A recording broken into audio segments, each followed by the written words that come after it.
If I was in town from an 8-month excursion, I had no media access at all, and I asked you, what is Occupy? How would you respond?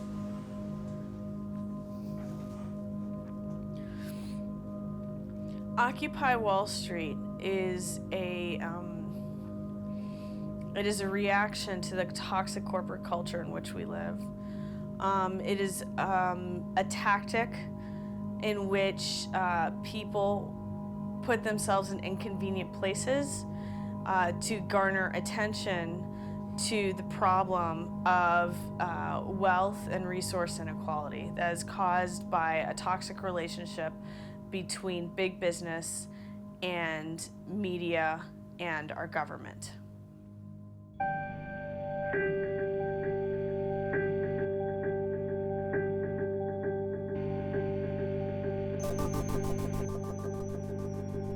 What was the actual genesis moment? Around the time of when Tunisia first happened, after a lot of interesting anarchic stuff that had been happening in Greece and Spain to some degree, and then of course there was regime change in Egypt. We're really in a situation in America where there's also a kind of a corporatocracy, I guess you could call it, or a regime there. And in our brainstorms, we said to ourselves, we need a regime change in America as well. And we came to the conclusion that there is nothing more sexy, there's nothing more exciting than occupying the very iconic heart of global capitalism, which is Wall Street, and to start our revolution there. Mass arrests in New York today. To what's being called a mass day of action for the movement battling corporate greed. With protests planned in many Occupy cities, including New York, LA, Portland, London, and Madrid. New York City's Lower Manhattan still by far the largest. Will the demonstrations continue, and will they remain peaceful? The reason it doesn't have to be violent is because there's millions of us, and there's only really a few hundred of them. And I think it understood where power lay, that it was outside of Wall Street, not out of Washington. Our country's biggest banks were, and I quote here, shoddy, risky, and deceptive. But you get to keep $480 million. This is fair. It's infuriating because the banks look at you like you're lazy. The politicians look at you like, oh, you just want a handout. I'm like, you motherfuckers, take a shower and they can get a job. Here's my wages stagnant. Here's my cost of living going up. What did I fill the gap with? Debt. So I went into debt and then I got poor and I couldn't afford basic shit. And you're gonna call me lazy? If you are envious of somebody that happens to be rich, that you call a fat cat, go and get rich. I'm telling you, these guys need to start creating jobs or we're gonna start building guillotines. And I only say that jestingly, but you know, if someone takes me up on it. Of course, as you know, the Occupy movement is like a jazz orchestra. There's no one leader. All the voices are lifted, and it's a conversation. You either go with the movement and you're pushing the movement forward, or you stand in the way. Well, if you choose to stand in the way, the movement is like water. It just goes around you. So you can't really stop it short of extreme violence against the people who are perpetuating it. And I think we've seen all these examples from the past where people try to suppress ideas with violence, that it never works. Its weaknesses. Well, there are a lot. Historically, infighting and social movements have been the #1 cause of it falling apart. Now a question mark is hanging over the movement. We're wondering where it's going to go next. Some people say it's dead. There's one threat to Occupy. What is it?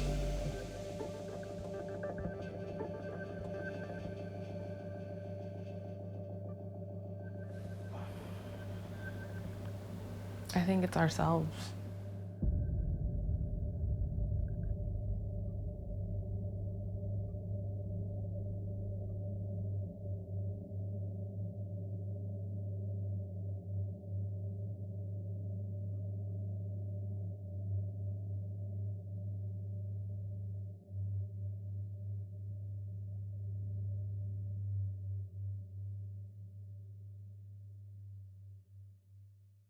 It's crucial that we understand the nature of this particular moment in the capitalist economy. This is not true just for the United States. This is true for the system as a whole. And what this means then is that we have to be able to tell an analytical narrative, tell an analytical story of what some of the causes of the wealth inequality are. There was one meme that really hits it home. We've all chanted it. It goes something like this. Banks got bailed out, we got sold out. Enough said? In terms of allocating public resources, the government's response to the financial crisis of 2005 to now represents the largest commitment of public resources to any project since the beginning of the country. I thank the chair. Well, Secretary Paulson has submitted a simple proposal to Congress. This is it, 3 pages. It's about $1 billion a word, and it is quite simple. Secretary Paulson gets the key to the Treasury. Can start off by borrowing $700 billion in the name of the American people, maybe more later. And it waives all laws. No oversight, no one looking over his shoulder, no conflict of interest rules. I am convinced that this bold approach will cost American families far less than the alternative, a continuing series of financial institution failures and frozen credit markets unable to fund everyday needs and economic expansion. Again, I'm frustrated. The taxpayer is on the hook. The taxpayer is already on the hook. The taxpayer already is going to suffer the consequences. And so the best protection for the taxpayer and the first protection for the taxpayer is to have this work. Leaders here in Washington reached an extraordinary agreement to deal with an extraordinary problem in our economy. Working closely with my administration, congressional leaders from both parties produced the Emergency Economic Stabilization Act. A bold bill. This bill commits up to $700 billion taxpayer dollars. Every member of Congress and every American should keep in mind. A vote for this bill is a vote to prevent economic damage to you and your community. I mean, that was a redistribution of wealth under Bush, and it carried through with Obama. And in the process of these bailouts was a redistribution of wealth upward. Again, that was indicative of the people having to fend for themselves. There are firms in this country which are too big to fail. Too big to fail. Too big to fail. Too big to fail. Too big to fail. The whole concept of too big to fail, that's distorting markets all over the place. The logic behind the too big to fail movement was that there are certain entities, certain banks that are so big they cannot fail without dragging down the rest of the financial world. Absolute nonsense. You know, a goldfish doodle. Banks have been failing for the 2,000 to 3,000 years that we've been having banks. Probably before 3,000 years when you had cavemen trading rocks, basically. One caveman had too many rocks he couldn't carry, he fell, broke his leg, he's out of business. Did cavemen stop existing? Did rocks stop? No. You had another guy who picked up the rocks and started doing business. The banks actually got bigger, right, in the aftermath, and where we ended up now with institutions that are even too bigger to fail than they were before. Now you have JP Morgan, which, in my opinion, is nowhere near as healthy as alleged, and just swallowing Monetary Mutual and Bear Stearns alone. The problem is, if you're healthy, you're not going to remain healthy if you consistently eat sick things. Lehman was the lone, bank, the smallest of all, by the way, that was allowed to go bust. Bank of America bought Countrywide and Merrill Lynch, right? Those two entities alone could have been enough to bring the system down, right? Now you have Bank of America swallowing both of them, with Bank of America having its own problems. Bank of America is a walking zombie right now. What would we do if we wanted to eliminate too big to fail? If we wanted to, what would be the steps that we would take? Well, I think the first thing you have to say, as a minimum, is to either raise capital charges or raise fees, but you cannot allow it to go on without very serious consequences. We need to break up the too big to fail banks. We need to break up these big monopolies, because if we don't break them up, at some point they break us up. And that's why I don't think you hear a lot of people being angry about Bill Gates, even. You know, Bill Gates is not a great enemy of Occupy, right? Ben & Jerry's are not great enemies of Occupy. Google is not a great enemy of Occupy yet. Hopefully it'll stay that way. Who is the enemy of Occupy? The banks, because the banks are, in Matt's legendary phrase, a great vampire squid on the face of humanity, sticking its blood funnel in anything that smells like money. I guess where I want to start is the bank. I think a lot of people right now, when they talk of banks and corporations, they bundle them together. What are these institutions? How are they structured, and are they structurally going to always lead to failure as they did in 2008? I think a bank really can be understood as being two things. One is a utility. It is like water, light, air. It's something people have to have in order to maintain anything like the level of civilization that we now do. Banks are critical. They're critical for economic growth, small business, big business, home ownership. They're an essential institution. The other part of what people call bank is a gambling casino. And the difficulty that we've run into is that we conjoined the gambling casino with the bank. And when the casino gambled and lost, the money came out of the guarantee by the government of the utility function of the bank. Historically, what led to that conjoining? Well, historically, it's quite strange, and I can speak with a certain amount of passion and experience, as I used to be chairman of a bank, and I ultimately sold the bank to perhaps the single individual who most well explains the rise of the bank, and he's a man named Sandy Weill. As is so often the case in both democracies and in large corporations, a single individual explains most everything. And Sandy Weill essentially was a man who understood power. And he had the impression that by building the thing that was the biggest, he could build the thing that was the best and that was the most enriching. And ultimately being able to induce virtually all of the governmental officials at the end of the Clinton administration, and they overruled Glass-Steagall. And so he ended up with the ultimate institution. It provided every kind of financial service to everybody, everywhere, you know, one-stop shopping. In order to meet the competition that Weill's bank presented, Blankfein had a difficult problem running Goldman Sachs. Because at that time, while Sandy Weill was building this, a Goldman Sachs was a partnership. And a partnership is very, very, very different than a corporation. Where you have partners who pull together, they took their capital, they put it into a partnership, they did business, they made money, and then they reinvested their money. Goldman Sachs then became a corporation. It then became a public corporation. Then it became a very large public corporation. And they thereby changed their character really violently. The risk that you see going on in investment banks being blown up was unheard of just a few years ago. The reason why you have that now, and you didn't have it back then, is because investment banks are using OPM, other people's money. They were able to lever up and take risks because the risk they were taking now was primarily public stockholders' money.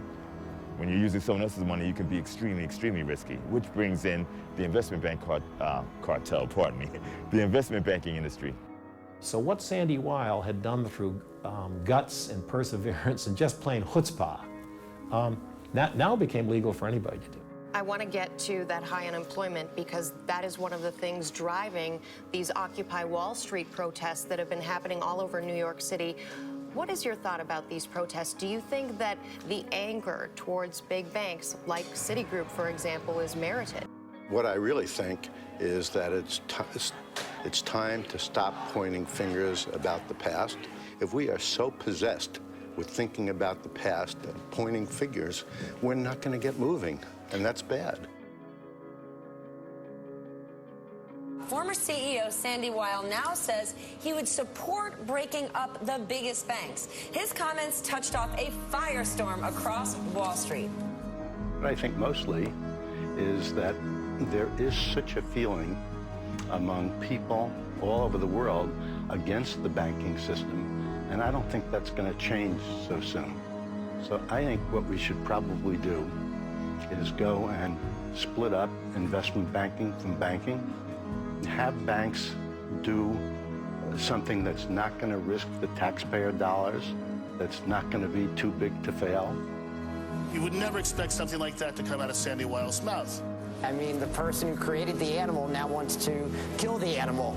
That's a pretty radical idea, though. The idea of breaking up the investment banks and the banks. Are you suggesting going back and really breaking these companies up? That's exactly what I'm suggesting. I want to see the United States be the leader.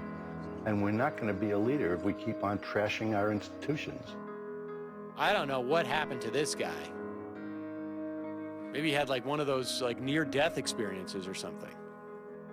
Or he just figured, I've made all my money.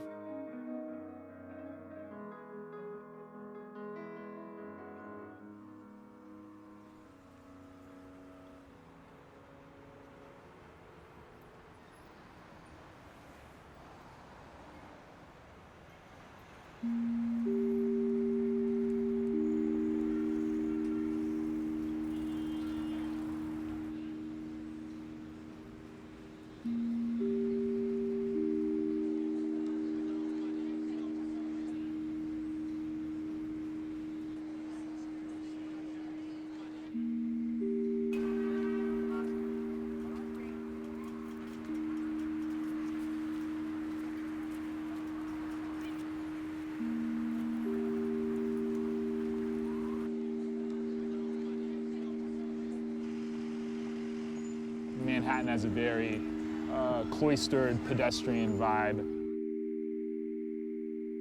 You walk down the street and you look forward and you don't talk to anyone. Like, that's how this works. There's 20 million people living in this metropolitan area and no place for us to mass assemble. And we started hearing about it from various people in New York. And I just remember thinking, well, yeah, good luck, right? Like, you're gonna occupy Wall Street, okay. Totally impossible, and I've got other things to do. And then it happened.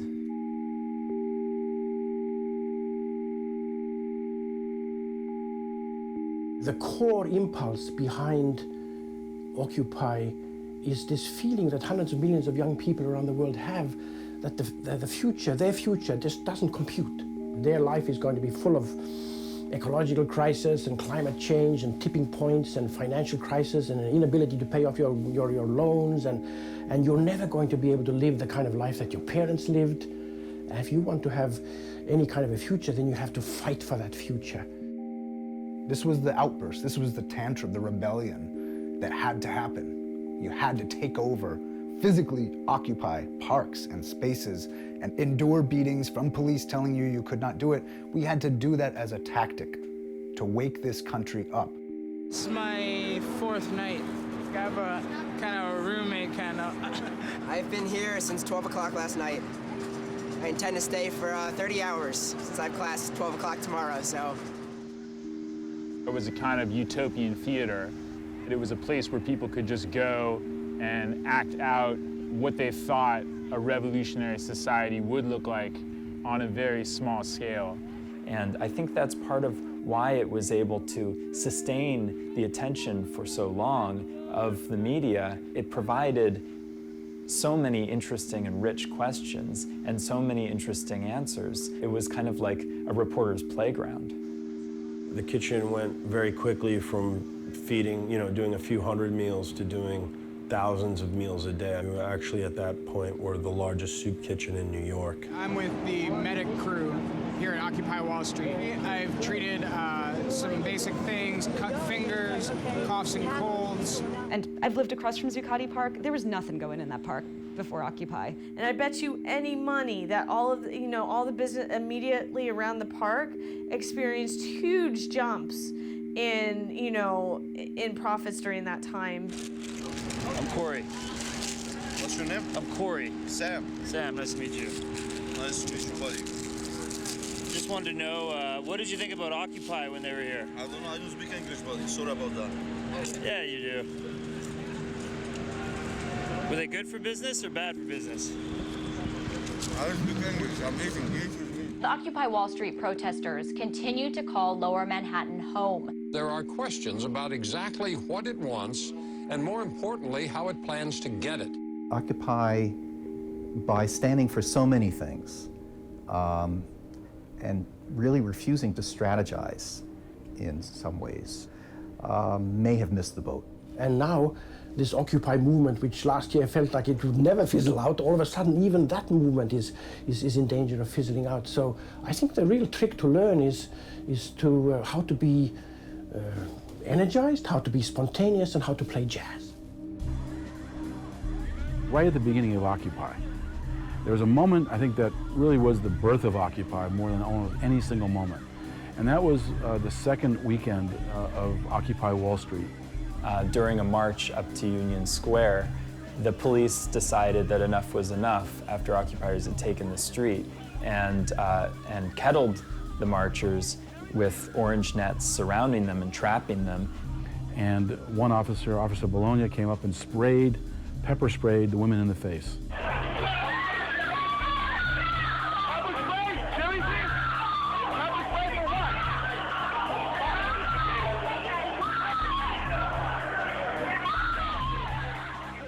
The days after that were really interesting at Liberty Plaza at Zuccotti Park because suddenly a lot more reporters were there.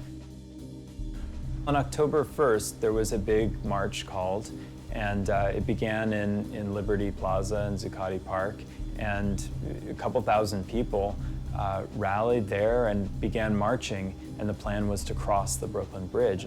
The plan that the Direct Action Working Group had made and publicized was primarily to go over the pedestrian walkway, but then another group of people decided to actually go onto the road.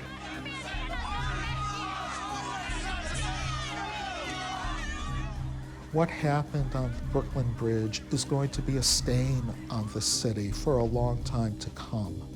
They got about a third of the way across the bridge. They were stopped by police nets and a blockade, and the NYPD proceeded to arrest everyone who was there, including journalists, including children. People of New York who were trying to express peacefully a point of view were attacked for having that point of view.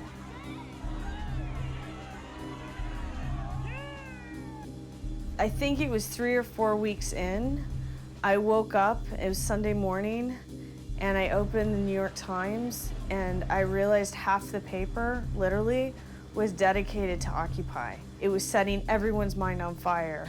Then the next thing you know, it's all over the place. It's in Boston, it's in Philadelphia, it's in Oakland, it's in a whole range of places all over the country. It proliferated pretty quickly, and that's when I really began to think, oh, this is something.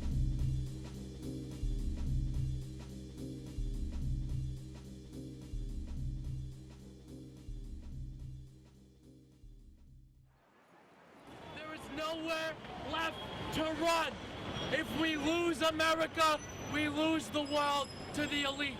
The 1% will continue to get rich as we all live like slaves. If you think the way of life is bad now, you will all be living in projects like Hooverville. We need to end the Federal Reserve. What is the Federal Reserve? The Federal Reserve is a quasi-private or a private bank that basically acts as a bank to the banks. I follow this stuff fairly well, and I'm not sure I know what the Federal Reserve is. It's basically a big black box, a big mystery. Hi, I'm Ben Bernanke, Chairman of the Federal Reserve System. Hello, I'm Steve Meyer. I'm an economist here at the Federal Reserve in Washington. The Fed, as it's often called, is the central bank of the United States. The Congress created the Fed and made it responsible for monetary policy. That is, the government-controlled bank or a government-related bank that will be the standard for issuing the pieces of paper that will be the substitute for carrying around inordinate numbers of gold coins in order to conduct business. The Federal Reserve also helps to supervise and regulate the nation's banks and works to promote a stable financial system. Jamie Dimon is on the governing body of the Federal Reserve. So let me get this straight. The guy who's in charge of one of the big banks is also in charge of the organization that's supposed to be applying oversight to the big banks. Yeah, it's kind of literally like putting the fox in charge of the hen house. That Jamie Dimon is on the board of the New York Fed is just very consistent with the origins of the Fed, which was this bargain that created a semi-government, semi-private central bank. The Federal Reserve was set up in the wake of an enormous financial crisis in 1905, in which Wall Street melted down, the economy started to melt down, and there was no Federal Reserve. At the time of that crisis, the policy response came solely from private bankers centered around J.P. Morgan, who was the most influential banker, most powerful banker in the country, essentially rallied other large banks in New York to provide the emergency lending needed to get the economy back on its feet. That drew the attention of lots of people who asked the question, why are we turning over the health of the economy in terms of its recovery to J.P. Morgan and a handful of other wealthy bankers? Because it's quite clear that Morgan made an enormous amount of money in the way that he structured the recovery. When the Federal Reserve was then set up, the Republicans and Democrats, you may have heard about this, didn't trust one another enough to believe that if it was a directly supervised entity, that politics wouldn't enter in. And the bankers were very reluctant, for their own reasons, to join a system that risked that kind of political pressure on them from elected officials in Washington. So the bank was set up as nominally independent. As we learned during the financial crisis, financial instability can pose a severe threat to the broader economy. So the Fed reduced short-term interest rates sharply, about as low as possible. Even so, output and employment continued to shrink. The Fed decided it needed to do more. And what it does is it's been going out to the banks and it's saying, all right, we'll buy those toxic mortgage packages from you and we'll give you cash for them.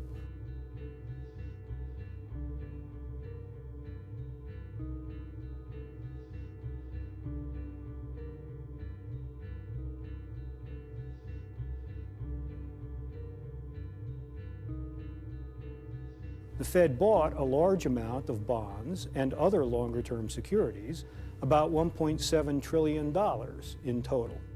Because in effect, in 2008 and 2009, nobody wanted to buy any of those packages and their effective net worth was zero.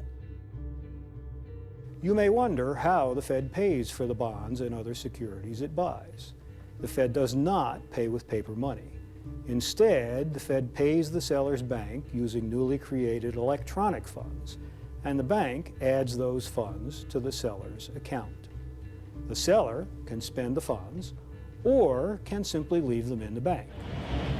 That's fake money that they printed out of thin air. Fiat money. It's a fiat currency. Ones and zeros. 7 years ago, the Federal Reserve is a totally different animal than it is now. Right now, the Federal Reserve, the closest approximation could be a gigantic, dynamic hedge fund with unlimited leverage capability and the inability to be taken to task by its shareholders and investors.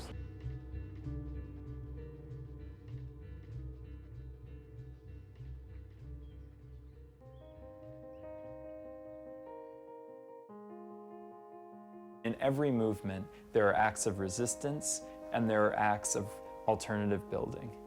For Gandhi, for instance, the alternative building was far more important and took up far more of his energy actually on a day-to-day basis than the resistance actions, and he thought they were far more important. So I think that the occupiers' emphasis on the occupations and on creating the life there, is not out of keeping with the tradition of effective resistance movements. The city has taken the position that none of the activities that really formed the heart of the physical occupation, aside from the mere fact of gathering are protected under the First Amendment. So he announced that the park was going to be cleared. And that night, thousands of people, Teamsters and party promoters from Brooklyn and homeless street kids and old ladies, they cleaned the park on their hands and knees, they cleaned it, and then they stood in solidarity all night and said, no, you're not going to clear the park. And Bloomberg backed down. In New York, Zuccotti Park all morning long, a confrontation between police and Occupy Wall Street protesters was avoided after the park owners canceled cleanup and decided the protesters can stay. The real heroes of Zuccotti Park was the sanitation team. They worked harder and longer hours than most of the other working groups and really got very little credit. I mean, they saved us from getting evicted. I was in bed with like 104-degree fever, and the snow hit, and it just started going wild, and everybody was getting hypothermic. I thought to myself, you know, people could actually die out here. Occupation is the central tactic for the Occupy movement. It's what put it on the map. It's what people did all over the country in order to identify with this movement and to unite their goals and aspirations. Of course, sometimes the means has become mistaken for the ends. From after that first, real attempt to evict us, it was kind of a waiting game, like we knew they were going to try it again, we just didn't know when. Over time, I've become increasingly concerned that the occupation was coming to pose a health and fire safety hazard to the protesters and to the surrounding community. But make no mistake, the final decision to act was mine and mine alone. Well, the raid was brutal. What's going on? What's going on? Police are beating the people with billy clubs now. It's just a space that was so much to so many people and home to friends being wiped off the face of the earth. I had left Spokes Council with Nicole. Just had been coming off of a really exhausting day, period. So we decided just to go home, get some food, and relax. We're just like, I'm so tired. I'm like so stoked to sleep. I'm gonna sleep. Around 12 o'clock, we get a text message, the park is being raided. We were like, oh my God. We just hopped in a cab and went back to Zuccotti Park. It's completely locked down, 4-block radius. And George was like running around, I had all this energy, and I was like, are you kidding me? I booked it and just sprint inside, and it was great. The sanitation workers were defense for me. Somewhere they just got orders to start pushing people back. Then I saw them take it out and start spraying, and it was this very surreal moment before we were like, oh, I'm being pepper sprayed right now. And as soon as I get there, I sit down, I put a U-lock around my neck, lock myself down to the rest of my friends, and just wait. We rushed to this convenience store, and Sandy was there, and she made this concoction of water and milk and doused us with it so that we could see again. I was livid watching these garbage trucks just destroy everyone's property. I just picked up a book. It's Brave New World Revisited by Aldous Huxley. What do they do with everything? They trashed it. They trashed everything. Where are you taking this stuff? Yes to the dump. Again, say that again. Say that again. Don't say no. Because it happened literally in the middle of the night and without any meaningful warning, those of us who wanted to provide some legal support were left in a position where we had to scramble and wake up a judge. Judge Lucy Billings issued a court order, an injunction basically, a restraining order on the NYPD, but the NYPD refused to adhere to the court order.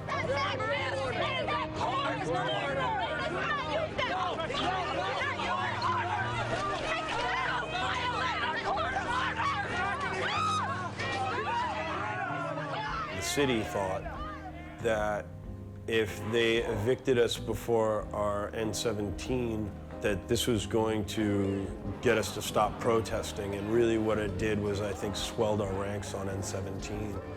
Experiencing the eviction the night before and having that be on the live stream that it was and having people see that, people came that morning with a lot more anger. March up! March up! March up! Look at you now! Look at you now! Look how strong we are! Look how strong we are! Well, Kevin, we're about 3 hours into this day-long Occupy Wall Street event marking the 2-month anniversary of this movement that began here in New York.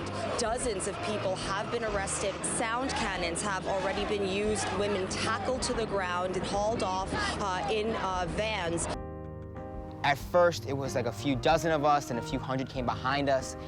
And I stood in front of a wall of police, like walls and walls of police, with no fear. There was one point where like this cop's face was like literally an inch from mine. His scooter wheel was in between my legs, and I'm just up there with 2 peace signs, yelling in his face, "We are peaceful. I am not moving." Brendan, a bunch of blue shirts jumped the barricade, ran up to him, and they knocked him to the ground, bashing his head on a curb. They were stomping on his head. They were kicking him, and when they picked him up, it's just his whole face is covered in blood. You can see his teeth are knocked loose and totally out of it. I wouldn't be a bit surprised if it was not blood on the occupier on MSNBC, but rather ketchup or stage blood. My main feeling was, you know, we're gonna get through this, and hopefully this will make us stronger as activists and as people, and hopefully this will make our movement stronger. Hopefully we can do the press work after this to, you know, show people that, look at what we're trying to do here. We're trying to sit in a park and talk.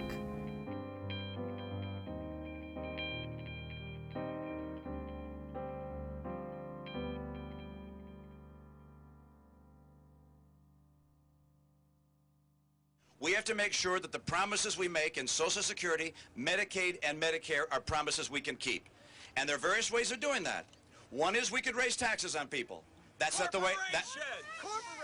Corporations are people, my friend. We can raise taxes on.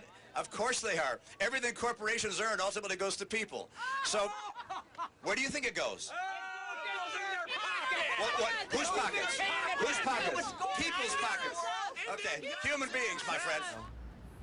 I could probably grab any of these people off the sidewalk and say, what do you think of corporate personhood? Do you think that's a good idea? Do you think corporations should have the same rights as people? Do you think money is free speech? What do you think they'd say? I don't think they'd say, yeah, that's a really good idea. The corporation has been evolving toward personhood, you know, since the very beginning. That was its destiny. You know, it kind of flipped into personhood in the Lincoln era. After the Civil War, corporations were defined as individuals in court cases, in the law, as a way to think about the kind of legal identity of a corporation, of a business. This idea of money as speech, I think, is really is something that's fairly new, and we're already beginning to see just how horrible it is. The law of the land was that a corporation is a person, that it is unconstitutional to restrain corporate speech. Now, what is corporate speech? I don't know, but the Supreme Court said corporate speech turns out to be money. And that's really what the heart of Citizens United comes down to. If speech is free, then money should equal speech. Well, it's not free speech if someone paid for it. The brazenness by which they're doing this is really quite stunning. Now, if you don't know this, there's a group called ALEC. It's the business community which gets together and says, how can we basically buy all the politicians on the state and federal level and then actually hand them the piece of legislation and have them submit it and go, golly gee, I got this great idea to crush unions. Where did I get that from? We've got a Florida State Representative, Rachel Bergen, who put in a bill and forgot to take out the part that was actually in the memo about ALEC itself, okay? Get a load of what she submitted into the legislature. Quote, House Memorial, a memorial to the Congress of the United States urging Congress to cut federal corporate tax rate. Whereas it is the mission of the American Legislative Exchange Council to advance Jeffersonian principles of free markets, limited government, federalism, and individual liberty, and. You understand? That's the internal thing that they wrote, gave to the politicians, saying this is why it is our position, and that's, of course, ALEC, American Legislative Exchange Council. Do you understand? They don't represent us at all. When she realized her mistake, 24 hours later, she pulled it in a panic, like, okay, I didn't mean that, I didn't mean that. And then she resubmitted the same exact thing, just with that word, that sentence about Alec taken out. We've had what I call a capture by the Business Roundtable, Chamber of Commerce, large companies, of the power to control the allocation of resources in this country. And so resources that in the past might have been directed in ways that enhanced the public welfare are now being directed to industries that have participated in this capture of the governmental process.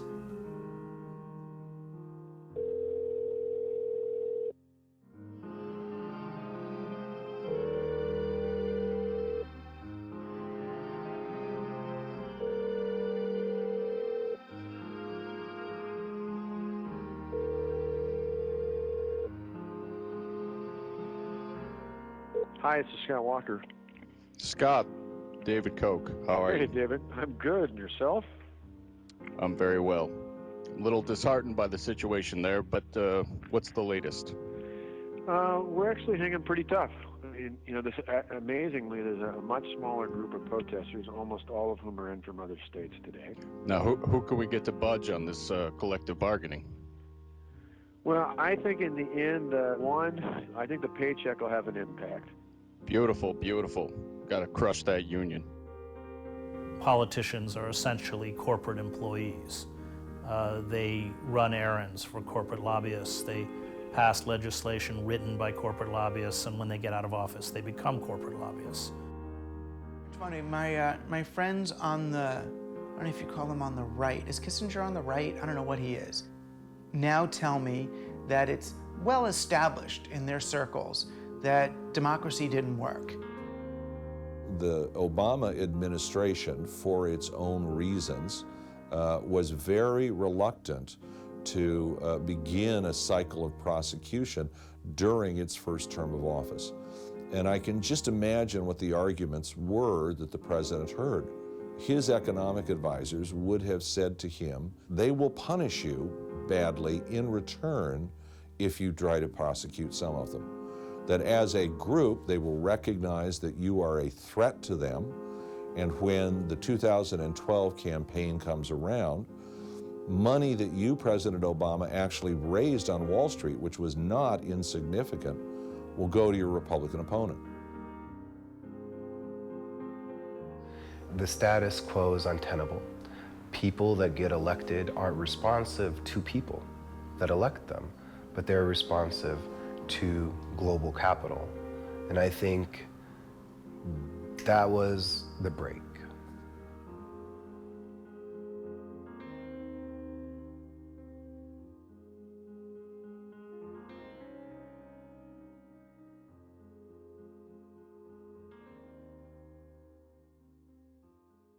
Losing the park propelled us into this 2 to 3 month window where people were just like falling off because they no longer had a place to stay and they no longer had a constant food source. I can understand persons becoming pessimistic or becoming more despairing because they want to go back to those first moments, those moments of unbelievable enthusiasm and intensity and passion, and no, you can't go back. So the Occupy Wall Street movement is dead, finished as a legitimate political force in this country. And that's a good thing. No one can keep a camp going at this point for longer than 2.5 months, whether that's an Internado camp in Spain or an Occupy camp in America. In a way, losing the parks liberated the movement. In a way, it confused it. One of its unique aspects is its absence of leadership structure. In fact, social movement theory would tell you that a social movement that doesn't have clear leadership, doesn't have clear goals, probably won't persist over a long period of time. In some ways, Occupy has defied the odds. One thing I think that you saw in Occupy is leaders who denied that they were leaders. But let me just ask you, what is it like being a leader in this movement? I know that's a really tough word but let's be honest, man. I've seen you at work. I've seen the people asking you for advice. Little uncomfortable. We don't have a leader, but there are people steering the ship. I'm not gonna lie to you, there are people who have influence in this movement. So before I came to school today, I had coffee.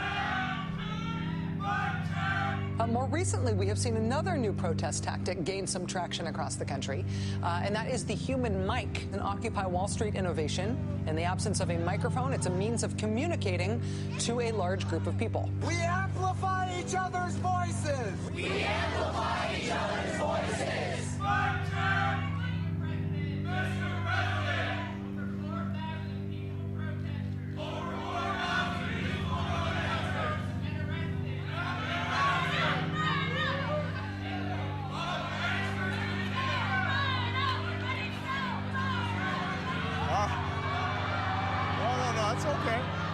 We also want to show them alternatives to governance. The General Assembly, with its participatory nature, with listening to everybody's voice, even minority voices get heard so that the majority, which is often wrong, can hear a minority perspective and maybe change its view. There are rules about speaking that are enforced by particular people who are trained in mediating this discourse. I have not become a big advocate or a fan of how the General Assembly process has manifested, particularly in New York, and in fact, it's really not even working anymore. Put your finger in the air. Put your finger in the air. You'll be given a chance to speak. You'll be given a chance to speak. I'm concerned that our general agenda usually takes quite some time. The working groups have quite a few important things to get across. We would have GAs at church and we would have meetings at E5, and so it was just like, you'd go to work in the morning and you go straight there. Wow, I do not feel like going to GA today at all. Is this doing anything? The danger is that people are just trying to do too much and that they're gonna burn themselves out. Like, what's the mechanics, man? What's the day-to-day of being a leader in this movement? What do you got to do? What do you do every day? Well, first of all, I don't like being in this position. It sucks. I want to go out on the road and take pictures again, but there's a lot of work to be done, and I don't know if I'll ever do that again. I'm on the phone most of the day and answering emails and settling rifts between different groups, and oftentimes I'm doing 20 things at once, and I haven't been home to see my father or my mother in almost a year, and it's hard to have a relationship with somebody. It's a paradox, because on one hand I'm saying that it sucks, but I think it's the best thing I've ever done, and I love it too. After the eviction, I spent like a whole winter in an office with 30 or 40 people trying to keep this thing alive, and we figured out how to organize outside of a centralized location, and we starved, and a lot of us didn't have anywhere to go, and we cried and we comforted one another, and those guys are my family.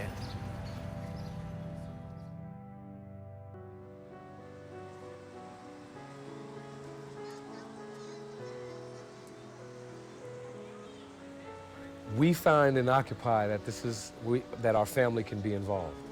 For us, this is literally about not only us as individuals, but what the world for our children look like. My relationship with my daughter for the past year has been really tough. The year prior, her father and I split up, and then this started, and it was me being away. I mean, I thought it was literally going to be like a week, and I kept telling her, okay, next week I'll be done, or next week I'll be done. And early on in the park, in Zuccotti Park, my wife and my son came down with me. My son is 3 years old. What we told him was that this was the people taking over what's already theirs. She doesn't like activism right now. She was all for it until it started getting really messy. And we were actually on a march one weekend and almost got corralled by the cops, her and I. Since then, every time she sees a police vehicle or police person in the subway, she gets very jumpy. And then he was in the video. And you know, there's a part where we're singing "I'm Free," the chorus, and we're putting our fists up. And it turns out that so was he in the video, and he's putting his little fist up. People said to us when they saw us doing it, like, "Yo, that was beautiful, your baby was so great," and we had no clue. Our friends were taking care of her. She's doing a lot of overnights during the week until finally in December, her father said to me, you know, maybe it'd be best if we just switched primary custody for 6 months or so. And so we did that in December, and it's been really hard because, you know, I'm a mom, she's my kid. The words "power to the people," to him have a picture in his mind now. There's a picture of what that means, and what that means is that people can come together, that there's just a lot of people can come together and have fun and share and have a lot of love in the environment, and that in and of itself is power to the people. Just people sharing space and love is power to the people in my son's 3-year-old mind. I want this world to be better for her when she's older, but I also don't want her to lose me. And both could happen. Neither could happen. I don't know. Right now, the only thing she thinks about Occupy Wall Street is that it took her mom away. So that's hard.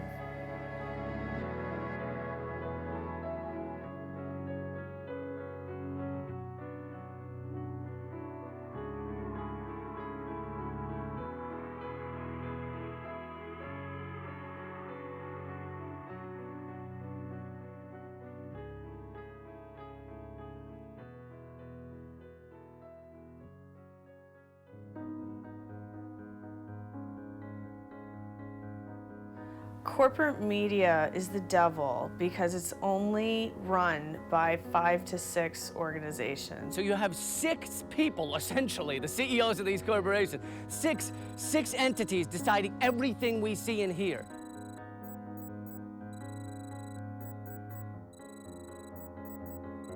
Publications like the New York Times have a kind of unwritten credo, which is do not significantly alienate those on whom we depend for money and for access. And I worked there for 15 years.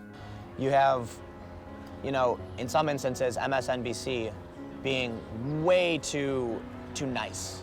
Our history is a country founded by and invigorated by and reinvigorated by protest. And then you have Fox News saying they're a bunch of crazy drug addicts doing ridiculous things. Big government anarchists. Spitting on a woman in a Coast Guard uniform. They even have ties to terror groups. It's really just people. You know, there's a bunch of different kinds of people, good, bad, you know, whatever. But generally, it's what they don't tell you, and this is especially true on the airwaves, where its news is only judged for its entertainment value.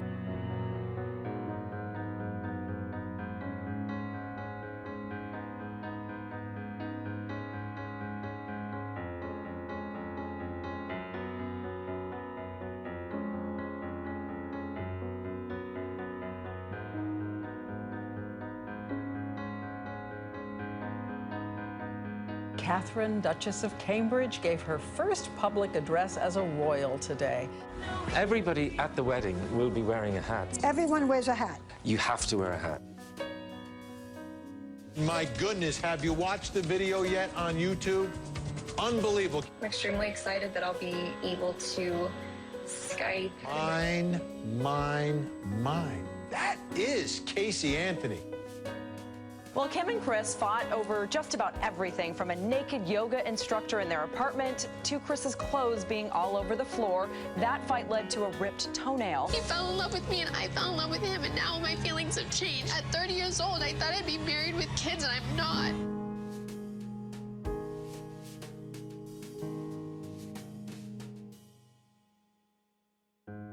not. The media has concocted illusions which are indescribable. Kim Kardashians, they do sell. These things generate tremendous attention, tremendous titillation, tremendous stimulation, tremendous distraction, but generate big cash. They're the same channels that have the interests of not changing our system, and the same Wall Street interests that elect our government, our presidents, our congressmen, that write our laws. They're the same ones that run our media. Well, Erin was on the opening night of her show out front. You know, she's from the banking community. That's her world. The Dow's down 110. Your financials are obviously leading it. Utilities are down, transports are down, drugs are down, retailers are down. Understandably, she looks at the Occupy movement as a bunch of wealthy, angry children complaining about all these bankers and people who are trying to do right by them. Seriously? The Occupy Wall Street protest entered its third week today. But what are they protesting? Nobody seems to know. So this afternoon, we went to Wall Street to find out. The media that we're used to being indoctrinated with uses techniques. They start looking for what they consider to be inconsistency. What they do is the first question is to set you up. What do you do for a living? I'm a software developer. Software developer. Yes. So currently employed or unemployed? Unemployed. Unemployed. Unemployed, we like to call it. Unemployed.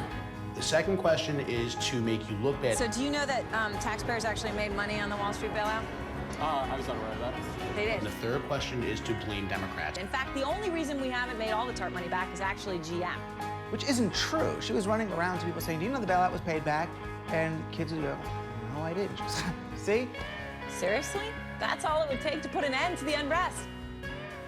The mainstream media represents the largest distraction from the real issues in our country that exist today. They've pre-written the fate of Occupy. In their book, it's all done. And it's not going to be depicted the way that it needs to be depicted if we rely upon those old institutions, those old structures. They're not going to inform people in the way that we need them to. So we build our own.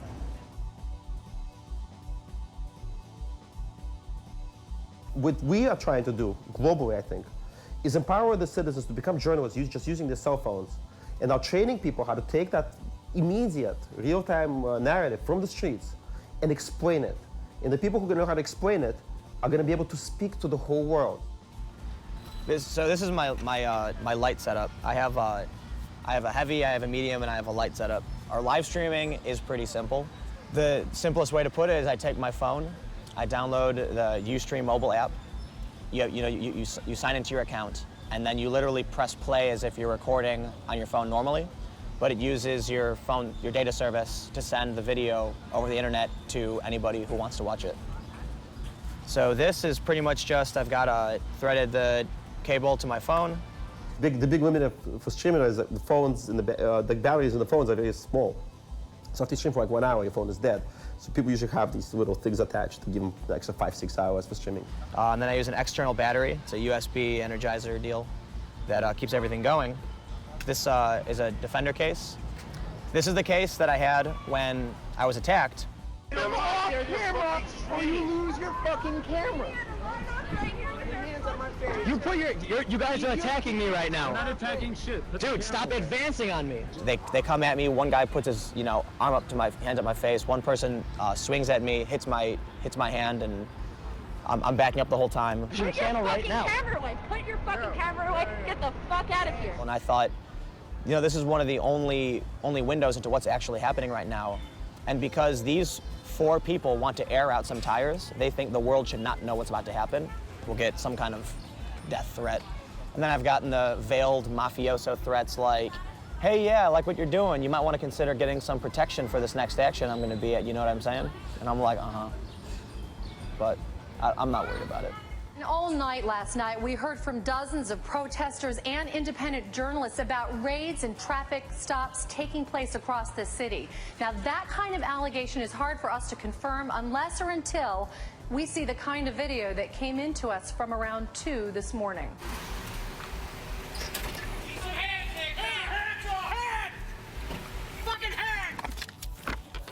We're being raided right now. For those that are watching, we are being raided by the CPD as we speak. Cars pulled out of nowhere behind us. They unmarked Crown Victoria Gray, cut us off, and we were surrounded by 12 cars. What is this for, officer? What is this for? I'm unbuckling my seatbelt. And we were cuffed, interrogated, credit card numbers were taken down, passport numbers, they banged our hard drives against the ground. We contacted CPD about this incident, but we've not yet heard back. Daniela, Stefan, back to you. It makes it harder for them to lie, because every time now they're lying about what happened, it becomes very easy to say, oh, you lied. Basically, we're creating an object that uses everything the movement is creating, so to speak, to fight the propaganda war.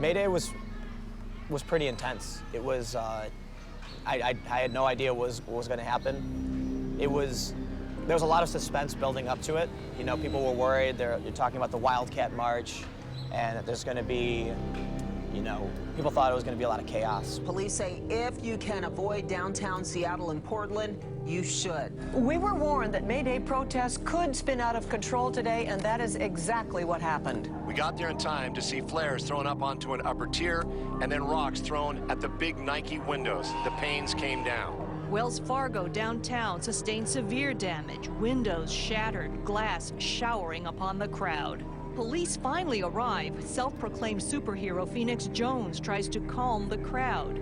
Published reports indicate the Black Bloc worldwide is synonymous with what many also called anarchists, that it is not an organization, but a tactic. There was a moment when a lot of people in Occupy were debating, you know, nonviolence versus diversity of tactics, whether it was okay to break a window every once in a while. It started getting really over-intellectual.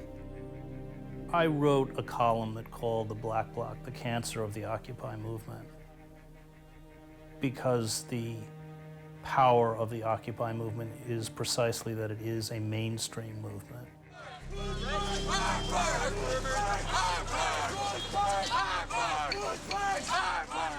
The tactics of the Black Bloc, because it embraces petty vandalism and taunting the police, are not palatable within the mainstream, and a gift, therefore, to the security and surveillance state. I don't even know what to say. I don't even know what the protests are for. It's stupid. I think it's crazy. I think it's insane. Like, everybody who probably did it had a pair of Nikes on. And I think taunting the police is very short-sighted.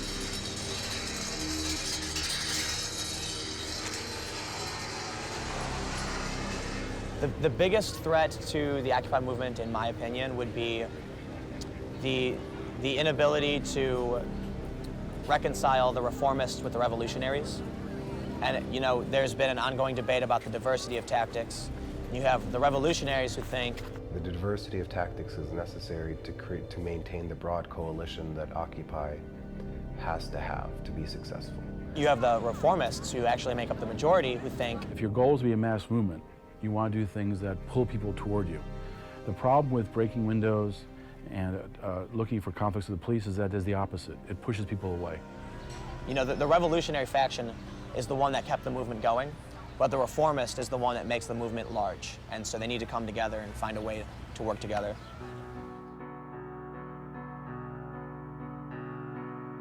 The May Day March from Bryant Park was at the same time as the Wildcat March.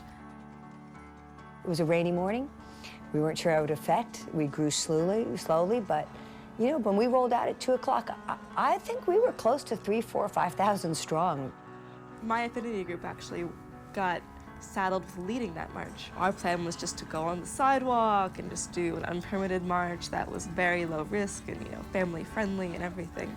There was like this leaked communique that the police department had sent out. They were really worried about this Wildcat March, and so there was like a predicted huge mobilization for it.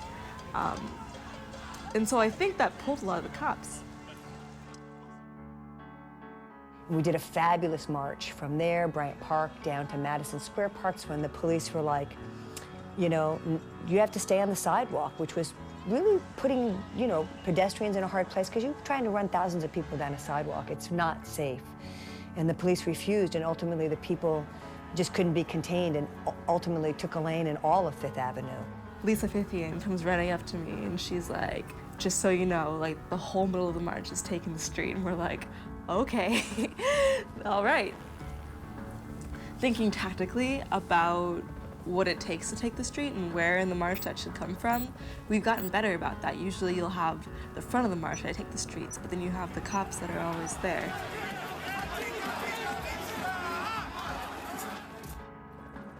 So having it come from the middle, where they are usually thin, is just the way to go.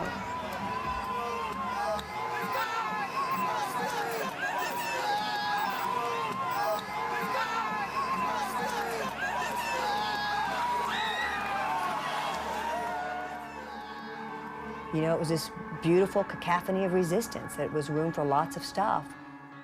It was beautiful. The Wildcat March, I heard, was brutally repressed. So I think it's kind of a combination of the Wildcat March happening and also practice and you know, evolution of our tactics.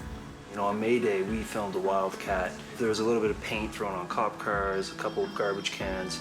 It was a hostile aesthetic, if you will, but there was definitely no severe vandalism.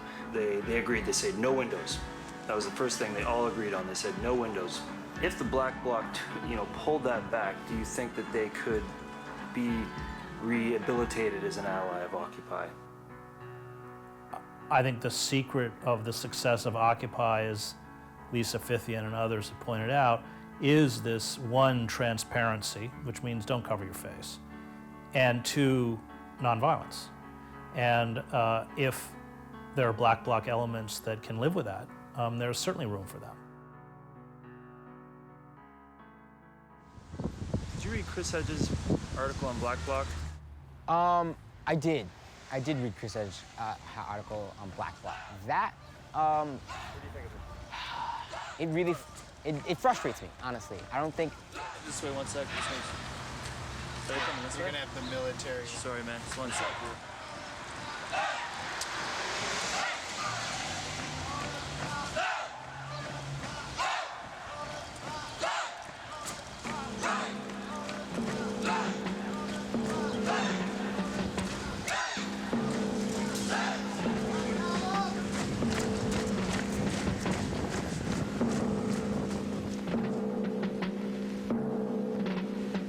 Well, the single biggest threat to Occupy is, without question, the security and surveillance state.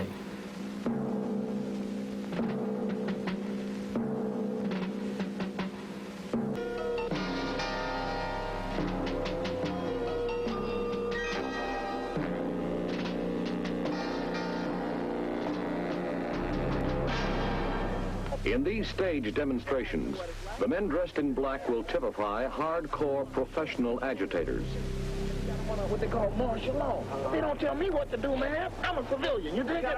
When the group refuses to disband, action must be taken. Note that the reinforcements approach in formation, organized, intact, and formidable. Since the people have no real interest or involvement in the issue, they fade away quickly, depriving the agitators of their most valuable weapon, the crowd. Well, the power elite has always attempted to crush movements, anything that threatens their ability to dominate both political and economic systems. Fire extinguisher can be utilized when men and equipment are in short supply. Spread on a corridor floor, the foam or a substitute high concentration of soap suds can work wonders. Watch. For the problem of an aroused, belligerent mob, a riot control agent is a practical, humane solution. A disperser provides the wider coverage necessary for such a large group.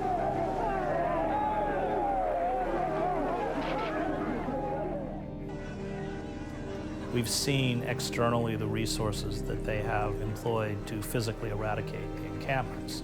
What we don't see are the massive internal effort that they are making to subvert and destroy the movement. And I think sometimes the Occupy people are a little naive about what they're up against.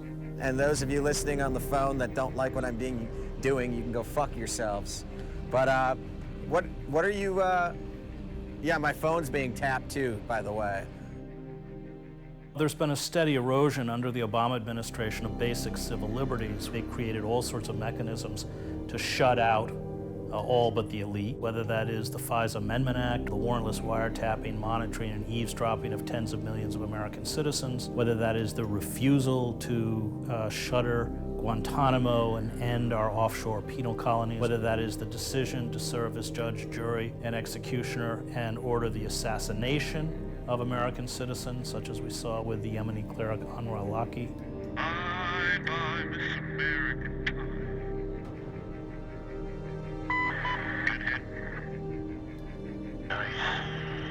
And of course, the National Defense Authorization Act, signed into law on December 31st, 2011, which Section 1021 and Section 1022 permit the U.S. government to hold or seize an American citizen. Can be detained without due process, can be detained without judicial process, and in fact, can also be assassinated.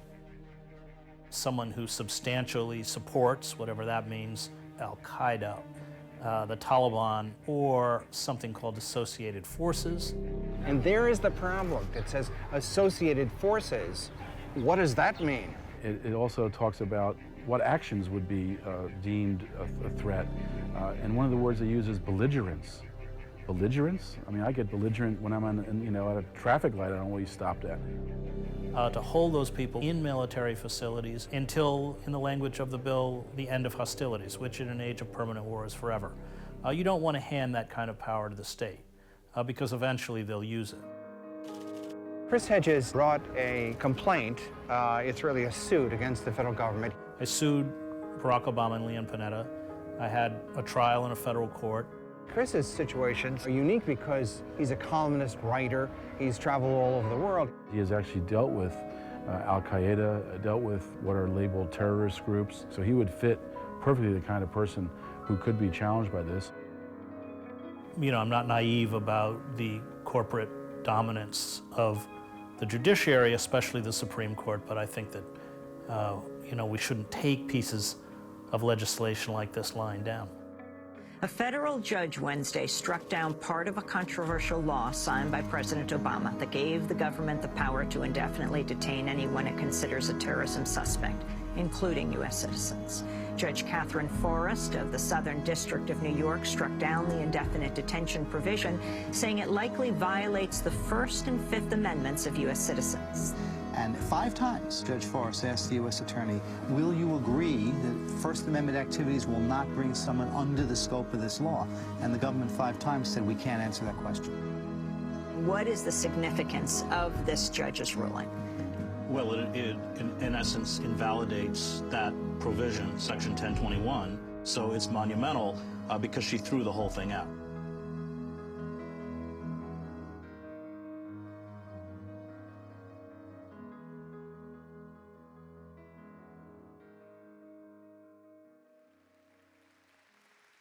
One always fantasizes, and I say, if I were him, what would I do? And he comes in, and there's an enormously collapsing situation. And the difficulty is that it appears as if this is a system that can break. And nobody really knows what to do not to have it break. But you know if you break it, you're going to have a wasteland.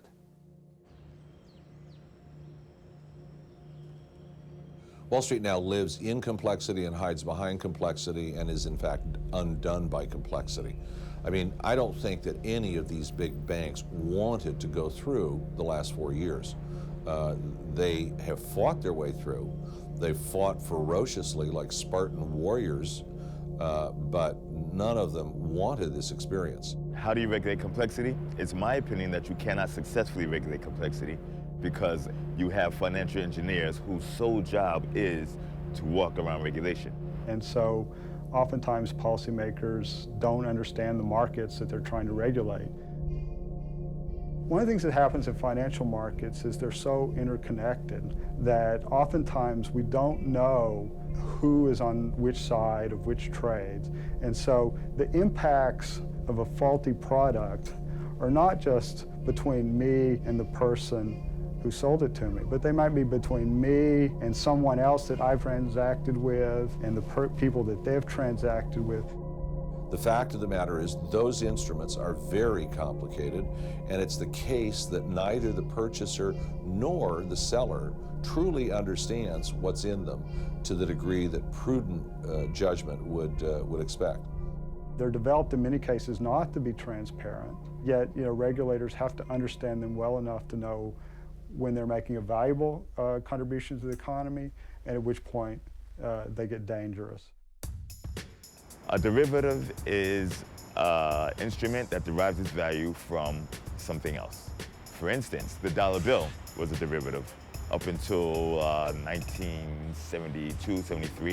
If you take a dollar and say a dollar is backed by an 1/8 of ounce or 1/16 ounce of gold, it's a very simple formula, 1-to-1 correlation, easy for everybody to understand.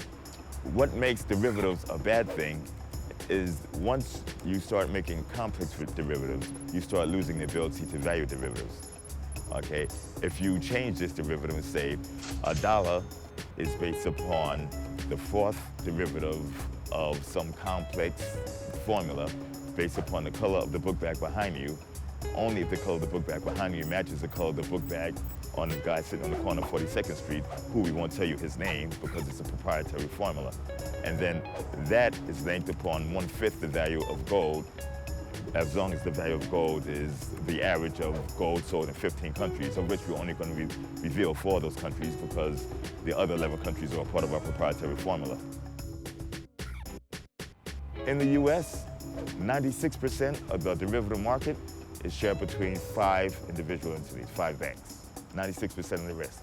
And they do business the exact same way. They stand as counterparties to each other. What banks?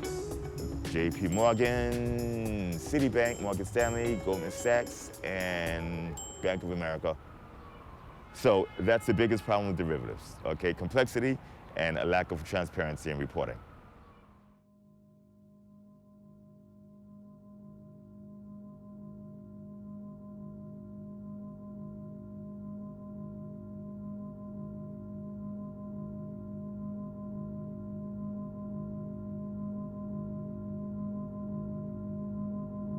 The reforms under Dodd-Frank themselves have oftentimes been so complex that their complexity will provide a legal defense for those who don't abide by them, which is surely what will happen when the next meltdown comes. As we've already seen with the major losses at JP Morgan, where they were attempting to comply with parts of Dodd-Frank, yet they were still able to lose $2 billion in a very quiet market. We learned on Thursday that JP Morgan Chase lost $2 billion, that's billion with a B, from the derivatives trading desk. It was a shocking announcement from JP Morgan Chase, the United States' largest bank based on assets. Several news reports today also revealed that the FBI and the Justice Department are beginning their own investigation. Generally, when the Department of Justice and FBI gets involved, it's generally because they suspect there's some sort of cover-up going on. Regarding what happened, the synthetic credit portfolio was a strategy to hedge the firm's overall credit exposure, which is our largest risk overall in a stressed credit environment. We were reducing that hedge, but in hindsight, the new strategy was flawed, complex, and poorly monitored. It could cost us as much as $1 billion or more. Just in real simple terms, in 6 weeks, you lost $2 billion. As simple as you can explain it, what went wrong? You already mentioned there were huge moves in the marketplace. These are complex. We made these positions more complex. I'm not going to repeat it 800 times. I'm not going to get into more specifics than that.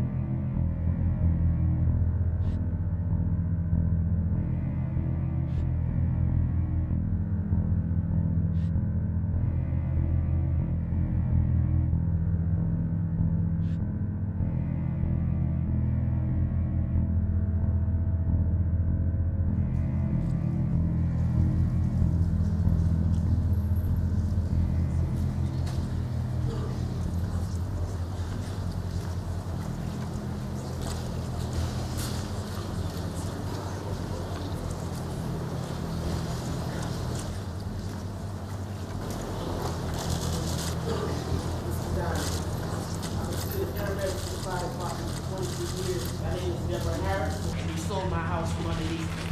Why don't you face the people that you foreclosed on? Stop! Foreclosures now! Stop! Foreclosures now! You can give the woman $2 million, and you can't give her a modification, Diamond. There's a day coming. Foreclosures now! Stop! Foreclosures now! Give her a home rate, Diamond! She's a pyramid! She's been 20 years late for us! Stop! Foreclosures now! Stop! Foreclosures now! Gotta get down.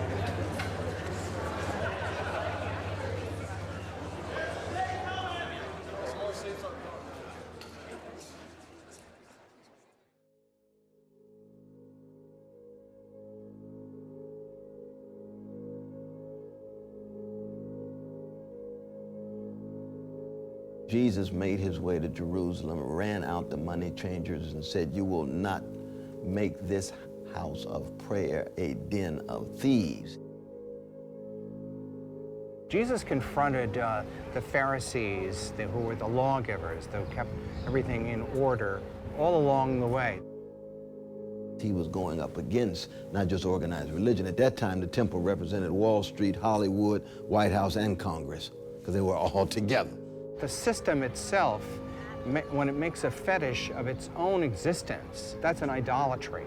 And that's what's happened in the corporate life today. So when he ran out the money changers, they were all tied to those elite institutions. So you knew he was going to the cross. One of my favorite quotes is a quote by Gandhi where he says, "I like your Christ. I do not like your Christians. They are so unlike your Christ."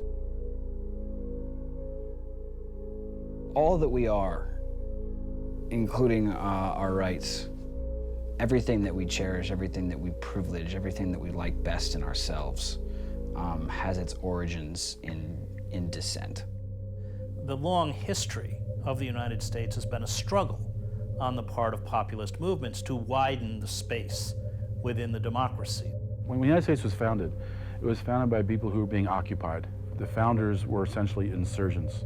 Right, the Declaration of Independence is what I like to call the founding document of American protest literature. It's the first act of dissent that created the nation. All of the rights, all the privileges, everything we have was never given to us.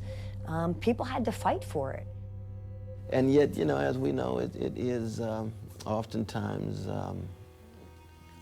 the case that people are fearful of those who are visionary and courageous. I think Occupy is the most significant social effort to build on Martin King's Poor People's Campaign, which was a massive sit-in in Washington, D.C. Now, he wasn't able to execute it because he was assassinated. Good evening. Dr. Martin Luther King, the apostle of nonviolence in the civil rights movement, has been shot to death in Memphis, Tennessee. Dr. King was standing on the balcony of a second-floor hotel room tonight when, according to a companion, a shot was fired from across the street. In the friend's words, the bullet exploded in his face. In fact, he did have a dream. He talked about it in his last speech in Memphis, Tennessee, the evening before he was assassinated. And his dream was, biblical theme, he said, I just want to do God's will. And He's allowed me to go up to the mountain. And I've looked over and I've seen the promised land. I may not get there with you, but I want you to know tonight that we as a people will get to the promised land.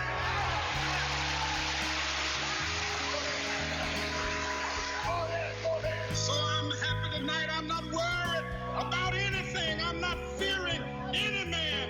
Mine eyes have seen the glory of the coming of the Lord. he was killed.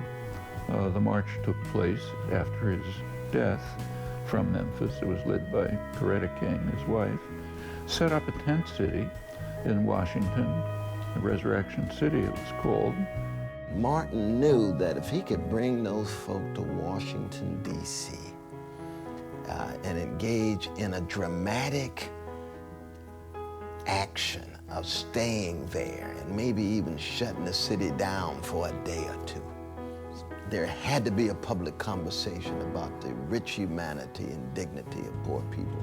This is the last chance, I think, for this country to sort of respond to the quiet and peaceful petitions of people who are asking for very, very just solutions to very, very real problems.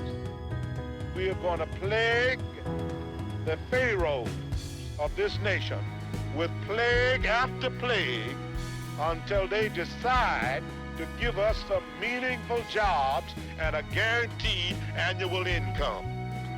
They sent the security forces in, smashed up the tent city, drove them out of town. They had to flee Washington. It is working down in Resurrection City. And please listen to that.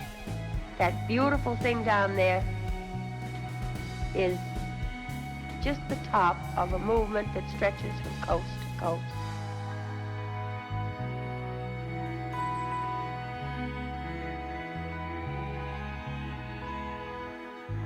People have to think of the story of the monarch butterfly. The monarch butterfly flies from Mexico all the way up north to Canada or Alaska. The butterfly that starts the journey is not the same butterfly that ends the journey. In fact, there are generations of butterflies that complete the journey. I think that's what we do with social change. Our role is to move social change forward. We may not get to Alaska or Canada, but we make it possible for others to get there too, and that's what we should be about.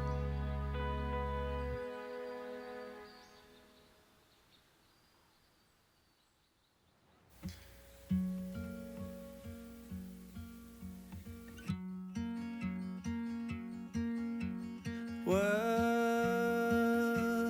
is happening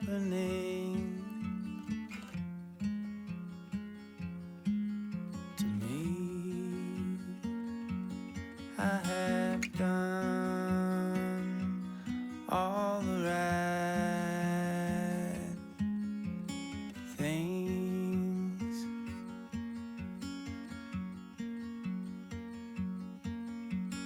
I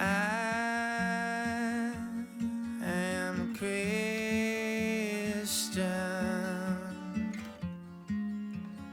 God-fearing. I work hard for my family.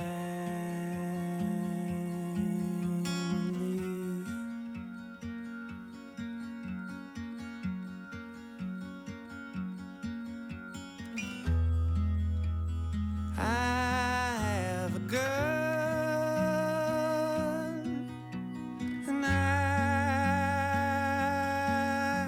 believe in the values of the country.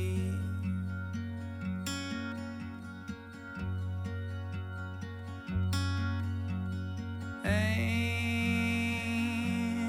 my life is collapsing.